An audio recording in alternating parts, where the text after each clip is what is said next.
Hi, ako nga pala si Lovely. At ako ang patunay na babae, hindi basta babae lang. At ito ay pinamagatan kong babae, hindi babae lang. Sa pag-ikot ng kalendaryo, dumadating ang buwan ng Marso, buwan na tila ma-spotlight ang mga kababaihan, may bulaklak, may papuri, at mga salitang matagal lang dapat narinig. Pero sandali, ako ay babae. Kami ay babae, hindi lang kapag may selebrasyon. Kami ang umaga na unang nagigising para ihanda ang mundong hindi pa handa sa amin.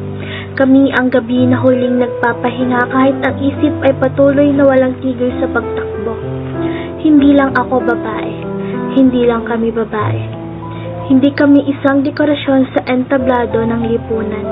Hindi kami katawang binibigyan ng halaga batay sa tingin ng iba. Kami ay may lakas na marunong maging malambot at lambing na kayang maging matatag. Kami ang tinig na matagal nang pinahinang pakinggan pero ngayon ay unti-unting lumalakas. Hindi para sumigaw lang, kundi para magising ang mundo. Sa bawat yapak ko, bitbit ko ang kasaysayan ng mga babaeng nauna, pangalang hindi man naisulat sa libro pero nakaukit sa pagbabago. Hindi lang ako babae. Hindi lang kami babae tuwing Marso.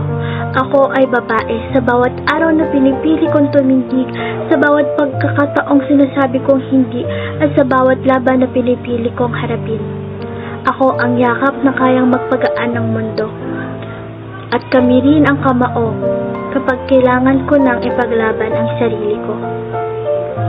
Kami ang sugat pero kami rin ang paggaling. Kami ang tanong at kami rin ang sagot. Kaya huwag niyo kami ikahon sa salitang may kasunod na lang. Dahil ang pagiging babae ay hindi kailanman naging kulang. Ito ay buo, ito ay matatag, ito ay walang hanggan. Muli, ako si Lovely na nagsasabing, ako ay babae. Kami ay babae, hindi basta babae lang.